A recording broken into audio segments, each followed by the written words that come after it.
Pada kesempatan kali ini saya akan menjelaskan praktikum yang berjudul ekstraksi pada cair atau seringkali disebut juga dengan istilah etching. Ekstraksi pada cair merupakan suatu metode pemisahan zat dari bahan padatan, di mana dalam proses pemisahannya itu dengan menambahkan solvent atau pelarut. Nah, pada praktikum kali ini bahan yang akan kita ekstrak yaitu berupa biji pala, sedangkan solvent yang akan kita gunakan itu berupa N-hexana. Namun sebelum ke penjelasan mengenai praktikum, akan saya jelaskan terlebih dahulu mengenai peralatan yang akan kita gunakan pada praktikum kali ini. Praktikum ekstraksi pada cair atau etching menggunakan dua peralatan. Yang pertama yaitu ekstraktor, dan yang kedua yaitu alat distilasi.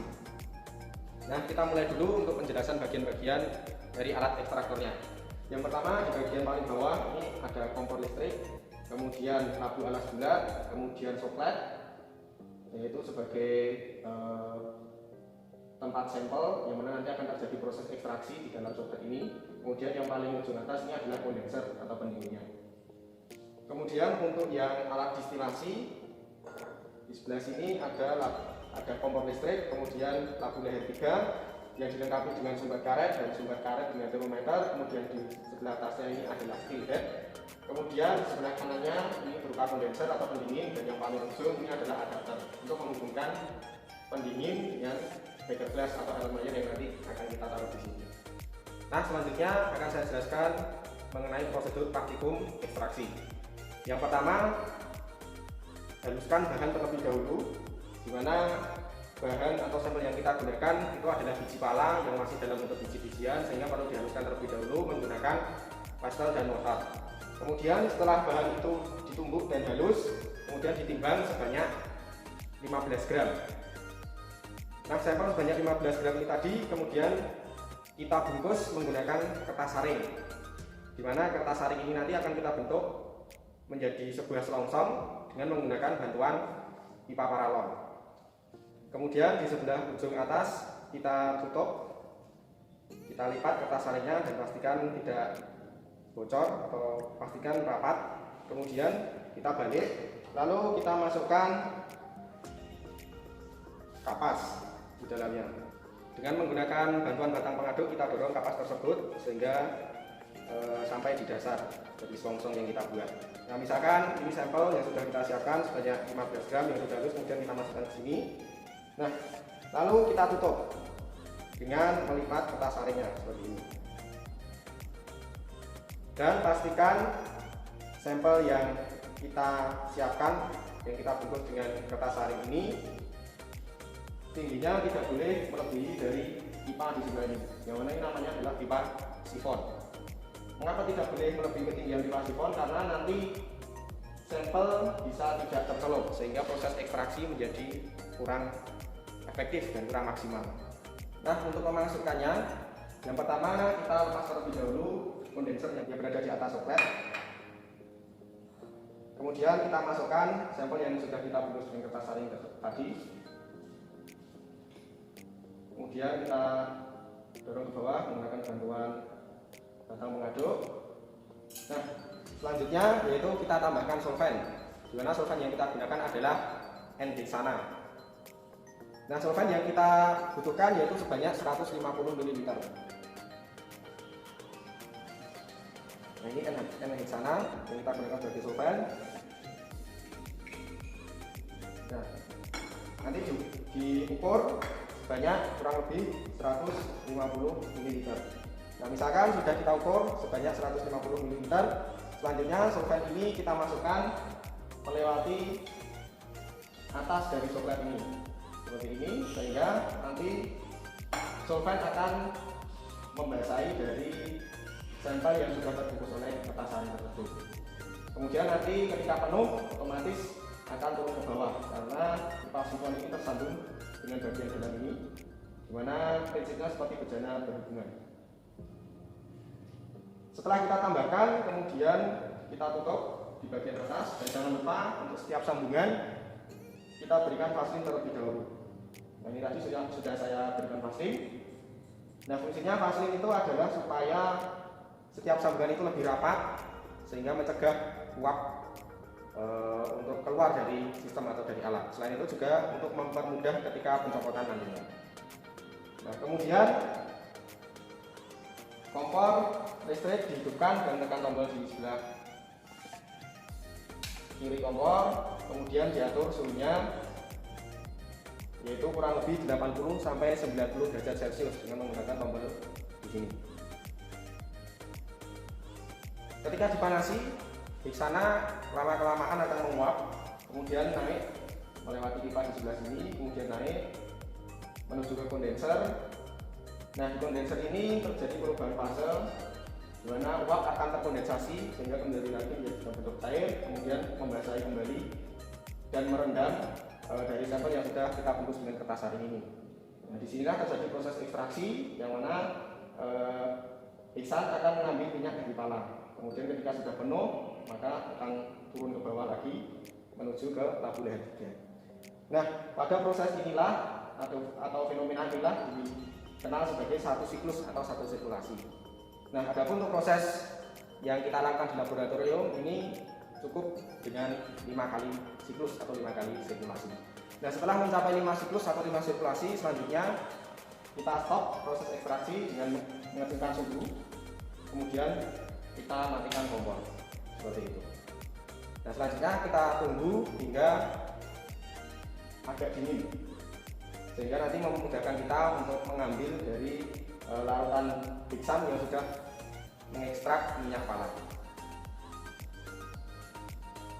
Setelah beberapa menit dan sudah dingin, maka langkah selanjutnya adalah kita lakukan proses evaporasi, namun alat yang kita gunakan menggunakan alat distilasi.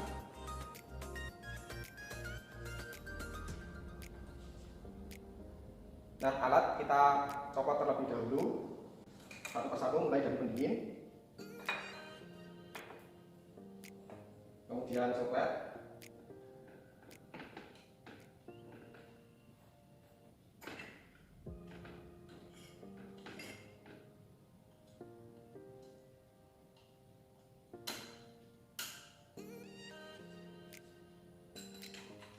dan yang terakhir adalah kita ambil lampu panas benda ini.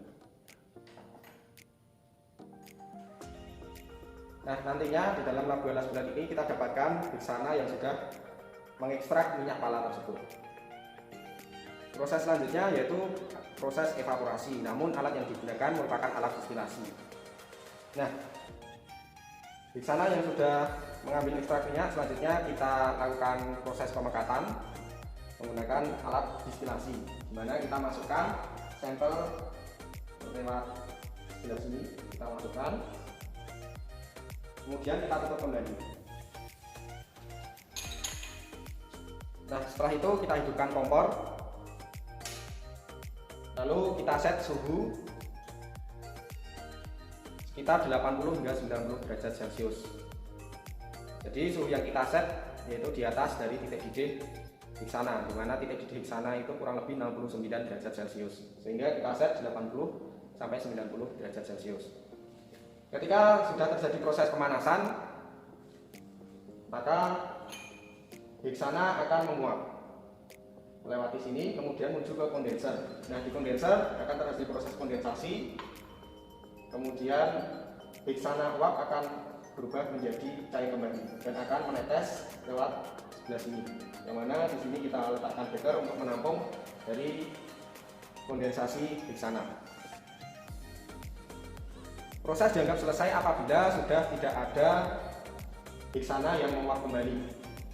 Dengan kata lain, Iksana yang ada di tabung leher 3 ini sudah habis, sehingga hanya tersisa minyak pala yang mana nanti sebagai produk dari proses ekstraksi ini.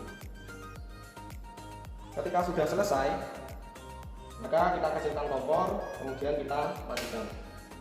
Setelah itu kita tunggu beberapa saat hingga dingin. Setelah dingin, maka kita ambil hasil ekstrak minyak pala dengan mencopot komponen peralatan ini satu demi satu, mulai dari pendingin, kemudian steel head, kemudian kita copot tabung leher 3-nya.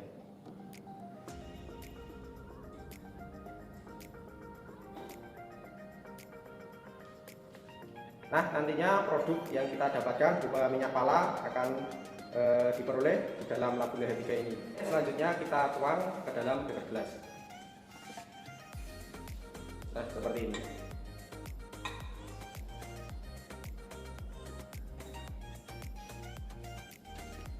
Nah, mula-mula untuk analisis yang pertama yaitu analisis rendemen terlebih dahulu, sehingga jumlah minyak yang ada di sini kita timbang terlebih dahulu. Nanti hasil yang didapatkan per berat bahan dikalikan 100% maka akan diperoleh rendemen atau kadar minyak dari biji pala tersebut. Selanjutnya analisis yang kedua yaitu analisis densitas atau berat jenis. Nah, untuk melakukan analisis densitas kita membutuhkan bantuan alat yang bernama piknometer. Di mana piknometer ini nanti kita isi dengan membuka tutup atasnya, kemudian kita isikan minyak pala yang kita peroleh, kemudian kita tutup, lalu dikeringkan di bagian samping-sampingnya, kemudian kita lakukan penimbangan. Selain itu, untuk mengukur berat jenis nanti juga diperlukan data pikno plus aquades serta berat pikno kosong.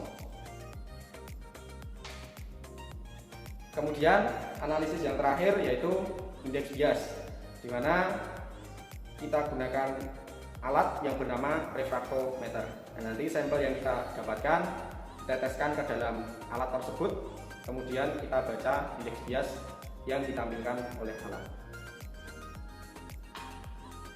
Baik, itu tadi penjelasan mengenai praktikum ekstraksi padat cair atau juga dikenal sebagai leaching. Terima kasih.